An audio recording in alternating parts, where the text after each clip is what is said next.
আসসালামু আলাইকুম প্রিয় মুসলিম ভাইয়েরা, আশা করি সকলেই ভালো আছেন। আজকে আমরা উপস্থিত হয়েছি কাল্পনিক কাহিনী মহান সাম্রাজ্যের 5 নম্বর এপিসোড নিয়ে। আমরা গত এপিসোডে শেষ করেছিলাম সুলতান মাহমুদ গজনবী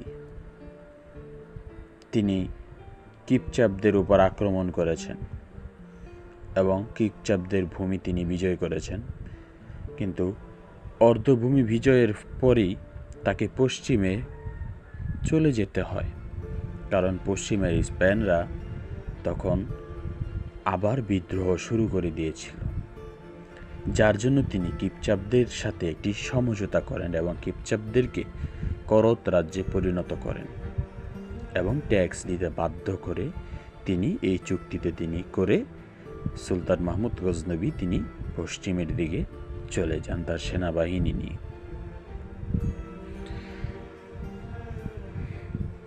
তো সেই যুদ্ধে কিপচাপদের তুমানবে নিহত হন, আর সেই যুদ্ধেরই সেনাপতি ছিলেন মুতাল খাঁ।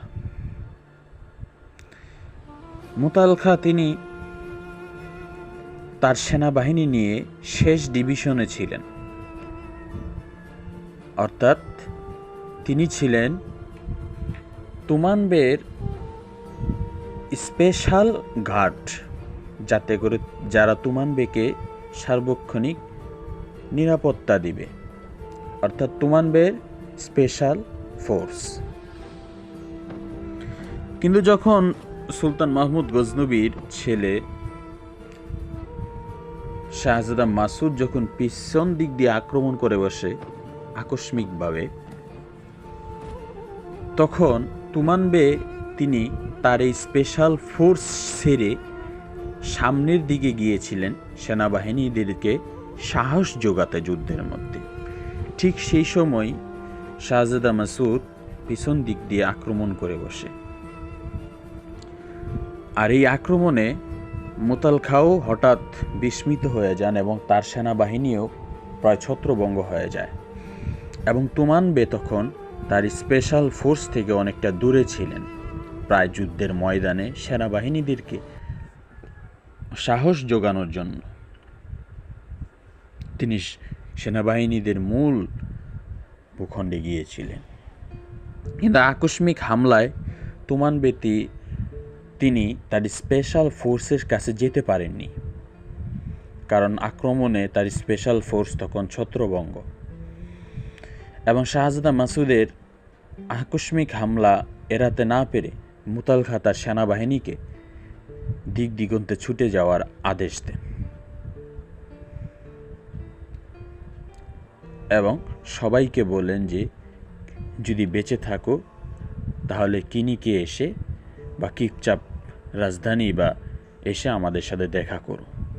এই শর্তে মুতাল খাঁ তিনি তার সাথে প্রায় 1000-এর মতো সেনাবাহিনী নিয়ে পালাতে সক্ষম হন, এবং অন্যদিকে প্রায় 2 থেকে 1500-র মতো সেনাবাহিনী তারা দিক দিগন্তে ছড়িয়ে যেতে সক্ষম হয়, মানে পালাতে সক্ষম হয়। আর এইভাবেই তুমানবে পিছন দিক সেনাবাহিনী অর্থাৎ তার স্পেশাল ফোর্স আকস্মিক হামলায় তারা ছত্রভঙ্গ হওয়াতে তুমানবে এবং তার সেনাবাহিনী একা হয়ে পড়ে, যার কারণেই তুমানবে একটি তীরের আঘাতে সেখানেই তার মৃত্যু হয়, এবং পিছন দিকের আকস্মিক হামলায় তিনি তার সেনাবাহিনী ভেঙে যায় এবং পরাজিত হয়। এই পরাজয়ের পর মুতাল খাঁ তিনি সরাসরি চলে যান কিপচাপদের রাজধানীতে, কিন্তু কিপচাপদের রাজধানীতে যখন তিনি যান, সেখানে গিয়ে তিনি সর্বপ্রথম তুমানবের মৃত্যুর খবর শোনান, এবং তুমানবের মৃত্যুর খবর এবং এই যুদ্ধে পরাজিত হওয়ার খবর শুনি কিপচাপরা একদম সবাই প্রায় অসহায়ের মতো হয়ে পড়ে। তখন মুতাল খাঁ তিনি রাজধানীতে থেকে বাকি সাম্রাজ্যের দিকে নজর রাখছিলেন। কিন্তু তখন তিনি যখন জানতে পারেন যে সুলতান মাহমুদ গজনবী যুদ্ধ শেষ করে রাজধানীর দিকে ধেয়ে আসছে, তখন তিনি এই খবর শুনে তিনি তার বাসস্থান কিনিকে যাওয়ার জন্য প্রস্তুত হন। কিন্তু পূর্ব শর্ত মতো তোমানবের সাথে যে শর্ত করা হয়েছিল কিপচাপদের, যে কিনিক তাদেরকে দিয়ে দিতে হবে, সেই শর্ত অনুযায়ী অ্যাথেন্সরাও তারা সেনাবাহিনী নিয়ে ধেয়ে আসছিল কিনিকের দিকে, অর্থাৎ কিপচাপদের দিকে ধেয়ে আসছিল, কারণ তারা জানতে পেরেছে যে কিপচাপরা যুদ্ধে হেরে গিয়েছে, তাই তারা কিনিক দখল করার উদ্দেশ্যে আসছে। মূলত অ্যাথেন্সরা কিনিক দখলের জন্য নয়, তারা কিপচাপদের আরব ভূখণ্ডগুলো দখল করার জন্যই তারা আসছিল। কিন্তু এই খবর যখন মুতালকা শুনতে পান, তখন মুতালকা তিনি রাজধানীতে থেকে তার নিজস্ব যে স্পেশাল ফোর্সের সেনাবাহিনী ছিল প্রায় 3,000 থেকে 3,500 সেনাবাহিনী, তখন কিপচাপদের মধ্যে মুতালকাই ছিলেন সব থেকে পাওয়ারফুল এবং শক্তিশালী কমান্ডার, যার কাছে এখনও প্রায় 3,000 থেকে 4,000-এর মতো সেনাবাহিনী আছে। তখন মুতালকা আরও সবাইকে বিভিন্ন জায়গার থেকে সেনাবাহিনী প্রস্তুত করার জন্য বললেন, আর যত সম্ভব দ্রুত কিনিকে পৌঁছার জন্য, কারণ ওই দিক দিয়েও অ্যাথেন্সরা তাদের সেনাবাহিনী নিয়ে রওনা দিয়ে দিয়েছে। তাই মুতালকা আরও প্রায় 2 থেকে 2,500 সেনাবাহিনী কোনো মতো বাহির করতে সক্ষম হন এবং প্রায় 5 থেকে 5,500 সেনাবাহিনী বা 6,000 সেনাবাহিনী নিয়ে মুতালকা কিনিকের উদ্দেশ্যে রওনা হন। তার লক্ষ্য হলো কোনো রকমভাবে কিপচাপদেরকে বাঁচিয়ে রাখা, কারণ উত্তর দিক দিয়ে গজনীরা তাদের সেনাবাহিনী নিয়ে ঘোড়া চড়িয়ে তারা কিপচাপদের রাজধানীর দিকে আসছে, এবং এই খবর তিনি জানতে পেরেছেন যে তাদের মূল লক্ষ্য হলো রাজধানী দখল করা। তাই মুতালকা তিনি তার সেনাবাহিনী নিয়ে কিনিকের উদ্দেশ্যে রওনা দেন অ্যাথেন্সদের বিরুদ্ধে লড়ার জন্য, কারণ তিনি গজনবীদের বিপক্ষে লড়তে পারবেন না, অ্যাথেন্সদের বিরুদ্ধে লড়তে পারবেন, কারণ অ্যাথেন্সরা গজনবীদের তুলনায় কম শক্তিশালী ছিল। তাই তিনি গজনবীদের থেকে লড়ার থেকে অ্যাথেন্সদেরকেই বেছে নিলেন, অর্থাৎ কিনিককেই বেছে নিলেন। তাই তিনি কিপচাপদের রাজ পরিবার অর্থাৎ তোমানবের স্ত্রী সন্তানদেরকে নিয়ে তিনি রওনা হলেন কিনিকের উদ্দেশ্যে, এবং তিনি কিনিকে অ্যাথেন্স সেনাবাহিনীর আগেই তিনি কিনিক পৌঁছে যায়। অ্যাথেন্স সেনাবাহিনীর আগে কিনিকে তিনি পৌঁছালে তিনি কিনিক দখল করে ফেলেন, এবং আগের থেকেই কিনিকে কিছু অ্যাথেন্স সৈন্য ছিল তাদেরকে হত্যা করে, যদিও তারা প্রথমে কিনিক অবরোধ করতে চেয়েছিলেন, কিন্তু তারা অবরোধ করতে পারেননি, কারণ কিনিক ভিতরে, দুর্গের ভিতরে কিপচাপদেরও সেনাবাহিনী ছিল। তারা সদর দরজা বন্ধ করে দেয় কিনিকের, অবরোধ শুরু করতে চায়, কিন্তু কিপচাপদের যে সেনাবাহিনীরা ছিল কয়েকজন সেনা, তারা তাদেরকে হত্যা করে দরজা খুলে দেয়, এবং মুতালকা তার সেনাবাহিনী নিয়ে তিনি কিনিকে প্রবেশ করতে সক্ষম হন। বস্তুত তখনকার সময় কিনিকের দুর্গ ছিল খুবই শক্তিশালী এবং মজবুত দুর্গ ছিল। তো কিনিক মুতালকা অ্যাথেন্সদের আগে এই জন্যই পৌঁছতে চেয়েছিল যে যদি কিনিক তিনি আগে দখল করতে পারেন, তাহলে অ্যাথেন্সরা কিনিককে তাদের কাছ থেকে ছিনিয়ে নিতে তাদের অনেক কষ্ট হবে, কারণ কিনিক ছিল এক শক্তিশালী দুর্গ, যার জন্য তিনি যতটুকু সম্ভব মুতালকা আগে কিনিকে পৌঁছানোর চেষ্টা করেন এবং তিনি পৌঁছে যান।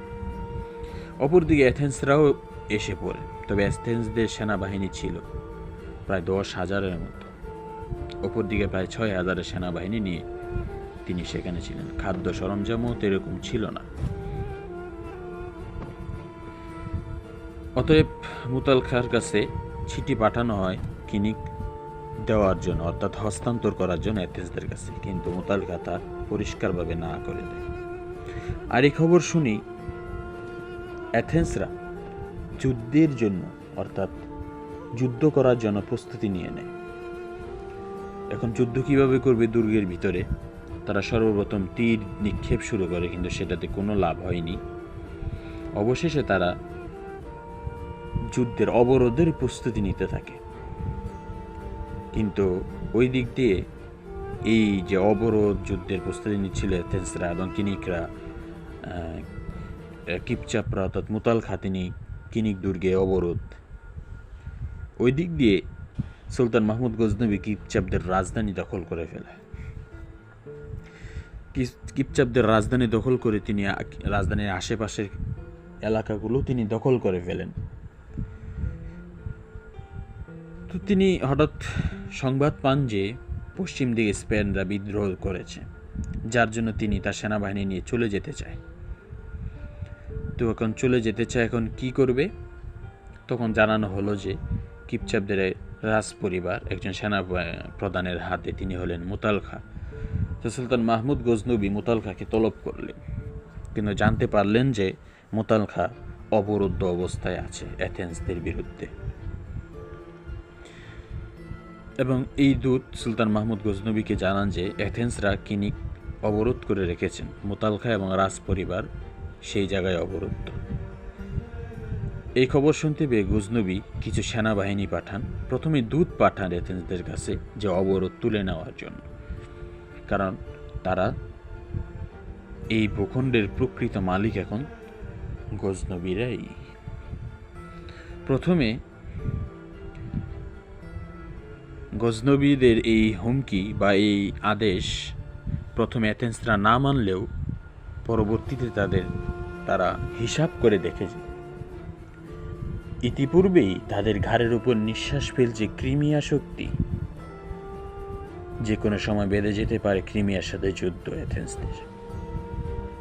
এই মুহূর্তে আবার গজনবীদের মতো শক্তিশালী শত্রুদের সাথে যুদ্ধ করতে চায় না এথেন্সরা, যার কারণে একটি ভূখণ্ডের জন্য তাদের পুরো সাম্রাজ্য হারানো রিস্ক নিতে চায়নি এথেন্স সম্রাট, যার কারণে তিনি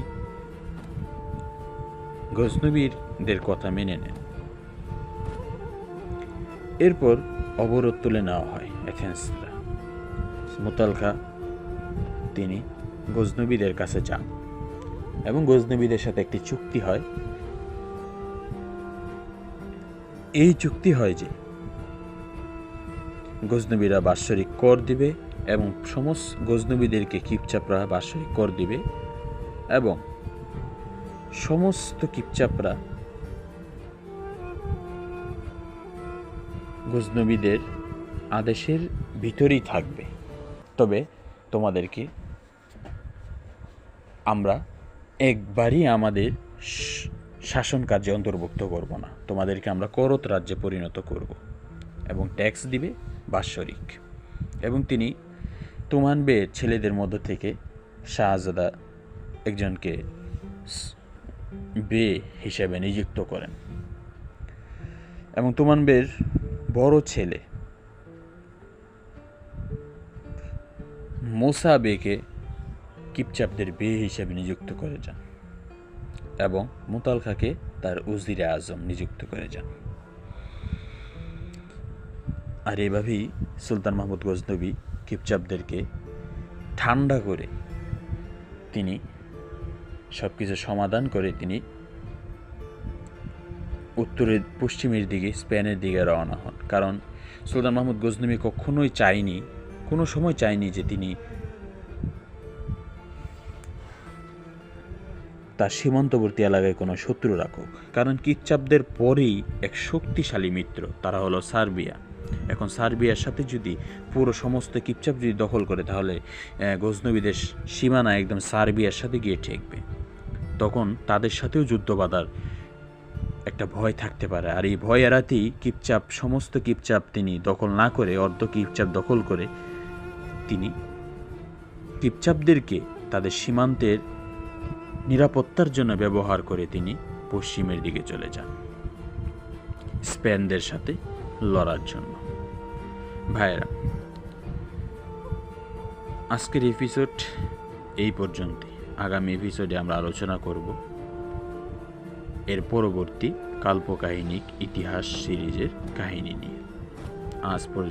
আজ এই পর্যন্তই। সবাই ভালো থাকবেন, সুস্থ থাকবেন। আসসালামু আলাইকুম। দেখা হবে 6 নম্বর এপিসোডে।